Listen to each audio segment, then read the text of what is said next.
Basically, when I reached in secondary school, pressure. Pressure. And guys, so here goes, right? So you're going into secondary school, Form 1, 12-year-old Nairobi, still feeling quote unquote not the beauty image that I felt I should be. I was, as I said, because of my past, because of how I grew up with my cousins and stuff, and it's a lot of males, I was very tough. And just all these things that was placed into me as a child, I went into secondary school, and even though I was quote and people would always, they're watching your grades or whatever. People, I don't know. I was like the bully of the bullies. For me, I felt as though innocent people don't deserve to be bullied. You know that kind of way? So when I saw people just pouncing on innocent people who can't stand up for themselves, I was that kind of person to stand up for them. And I remember, like, I used to fight with nails and stuff in school, but I was always into my schoolwork, so the teachers never really used to put me in trouble too much because it's like, you're a good student, whatever. Anyhow, so here's when things went south. I had some friends in secondary school. If you all are watching the video, God bless you and thank you very much for viewing.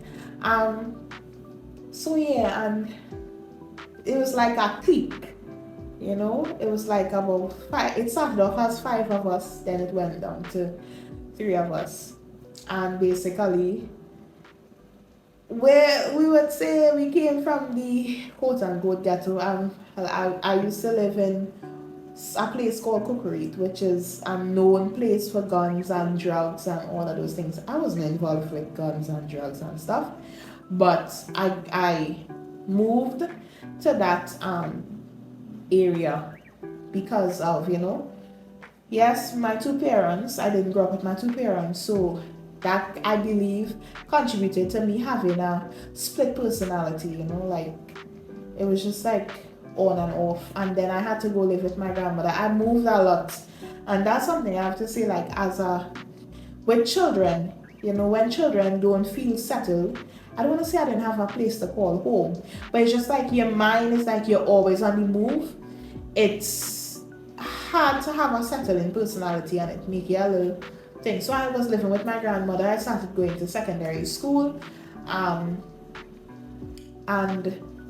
I made some friends. I'm a very friendly person. Still I am, but I was also very friendly. So it was easy for me to talk with people and stuff. And they were into, well, school parties at that level. So we would go to school parties and like dancing in the classroom. I'm trying to use good language.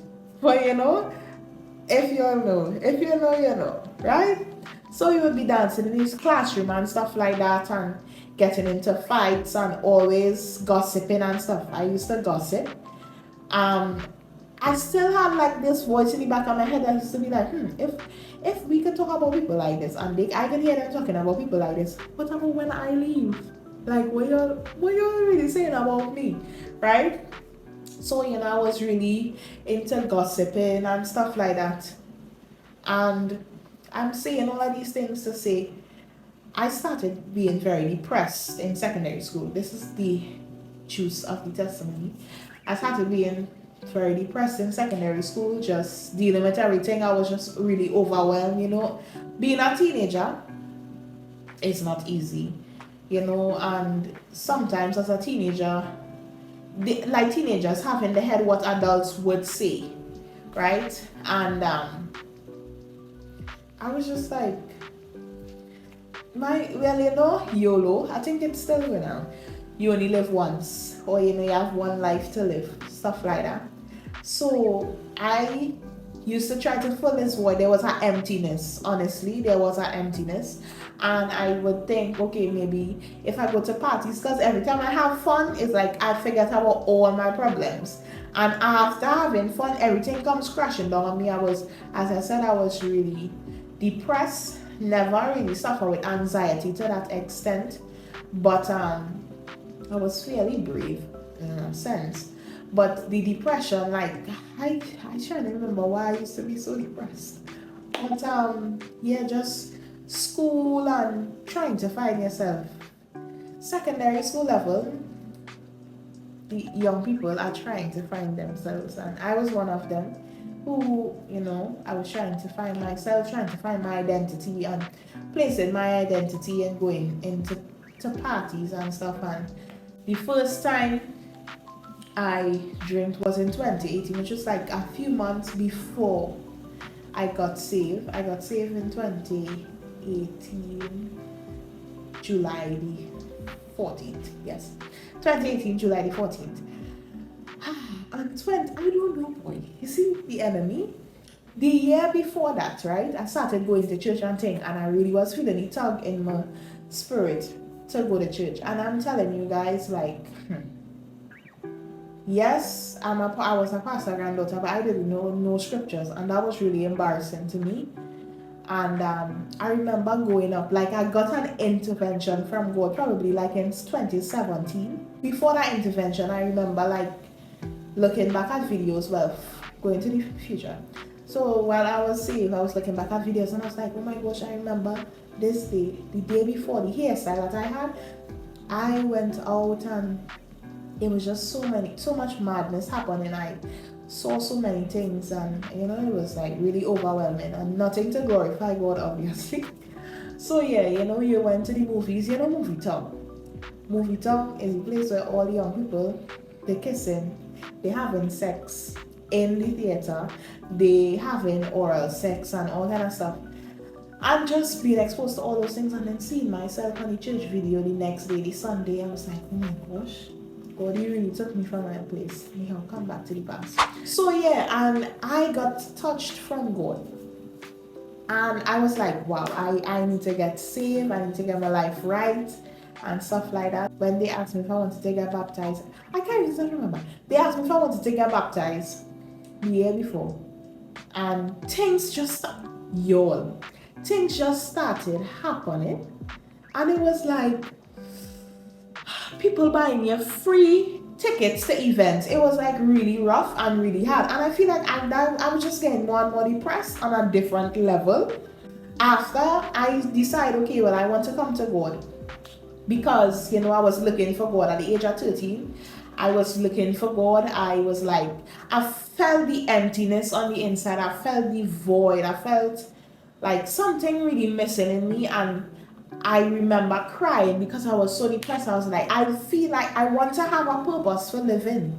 Like, there must be more to life than drinking and partying and gossiping. And, I was like, there must be more to life. Like, my life needs to have more worth than this. And I was just like confused and lost. So after I decided to give my life to God, real things started happening. People buying you free tickets to go events. I just make up my mind to give my life to God. What is all of this? What is happening? And I gave in. I was just like, I went back to a place when I remember my mother reminded me months after. She was like, so I thought you wanted to get baptized and give your life to God. I was like, I don't have time for that. I say my thing was serving God is for old people. Like for old people, that's not for me. Because I want to live my life. I want to enjoy my life as a young person. I want to go out. I want to have fun. I want to enjoy my life. One life to live. And she reminded me, and I remember we got into a big argument because she only asked me about getting baptized. Like, baptized one boy. Just so getting baptized. I thought he wanted to get baptized. And then like, I will know when I get older, like for old people. So I went through that for that year, and like things just started crashing down. I remember going to my first official party that was outside of like a school party, and it was a house party, and it was just so crazy. A lot of craziness has been happening. That was 2018 January. that was a few months after I decided, oh, I want to give my life to God. And the first time I drank, I was too young. I was like 13 years old. So I had to send guys to get drinks to me by the bar, because by the bar it was like it was a mixture of young people and adults. So the person by the bar is an adult, and he would obviously know I'm not over 18, right? Even though I used to always look mature. And it was just crazy, meeting. I remember, not proud to say, but I guess a stranger. I didn't even know this person, and the kind of things. It was just madness. I didn't even know this person, and I was like, you see what, like, alcohol, you need to have full control of yourself, because that was madness. But yeah, and then I met this person, and it's like, you're doing all these things just to fill the void on the inside, to feel complete, to feel like, okay, I have a purpose for living. And it went to the point where I needed affirmation from males. So when they'll be like, yeah, you're really cute and you're really beautiful and ting and whatever. And I used to glean off of that, and it was like drugs to me. And if I don't get it, I start feeling like, probably I'm not looking good enough. It's not like I want everybody to just be flooded, man, running after me. But it's like, you want to hear it, because it's just like reassurance that, yeah, I'm cute. Reassurance that, like, I needed that to know who I was, and my identity was in my beauty, or what people say about me, as you all could know from the former video. Always hearing that I'm fat and all of these things. It was crazy, guys. I was just all over the place, and it's like, I didn't know who I was. I remember my cousin, her birthday was in March, and that was the second time I ever drank.